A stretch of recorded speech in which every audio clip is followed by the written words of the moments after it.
L'auteur britannique J.K. Rowling est une fois de plus confronté à des réactions négatives pour avoir écrit une série de tweets le 6 juin dernier, qui ont été qualifiés de transphobes par les utilisateurs de Twitter et d'anti-trans, par le groupe de pression américain GLAAD.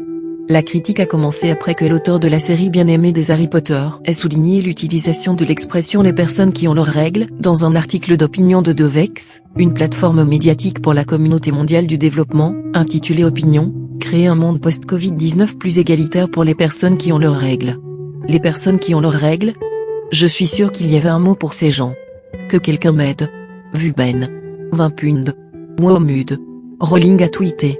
L'histoire de Devex décrit les nombreux aspects sexospécifiques de la pandémie, notamment les estimations selon lesquelles 1,8 milliard de filles, de femmes et de personnes non-binaires ont leurs règles et ont encore besoin de matériel menstruel, d'un accès sûr aux toilettes, au savon, à l'eau et aux espaces privés face à des conditions de vie confinées qui ont éliminé la vie privée de nombreuses populations.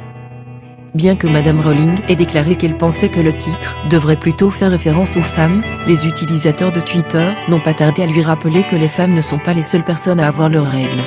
Il y a des hommes trans et des personnes non-binaires qui ont leurs règles, vous avez la tête de laitue complètement flétrie, a déclaré l'utilisatrice Erika Lindbeck.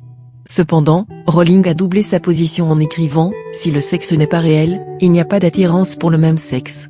Si le sexe n'est pas réel, la réalité vécue des femmes dans le monde est effacée. Je connais et j'aime les personnes transgenres, mais l'effacement du concept de sexe enlève à beaucoup la capacité de discuter de leur vie de manière significative. Ce n'est pas de la haine de dire la vérité. » Madame Rowling a poursuivi en affirmant qu'elle a été empathique envers les personnes trans depuis des décennies et a qualifié d'absurdes les accusations selon lesquelles elle déteste les personnes transgenres. Une autre utilisatrice, Shannon Purser, a écrit « Vous êtes embarrassant. Le monde est confronté à la suprématie blanche et à la brutalité policière et vous avez décidé d'utiliser votre énorme plateforme pour faire de la police des genres? À propos, le genre et le sexe ne sont pas la même chose. Cherchez. Vos livres ont beaucoup compté pour moi mais vous êtes une honte.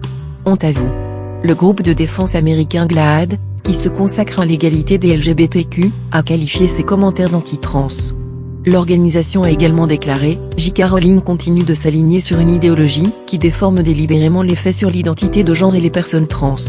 En 2020, il n'y a aucune excuse pour cibler les personnes trans. » L'auteur a également été accusé de transphobie en décembre dernier, après avoir exprimé son soutien à une chercheuse du think tank britannique Maya Forstater, qui a perdu son emploi suite à des tweets dans lesquels elle se demandait si les femmes trans étaient des femmes. Nous vous remercions d'avoir regardé la vidéo, n'oubliez surtout pas de liker et de cliquer sur la cloche de notification pour ne plus rater d'autres vidéos.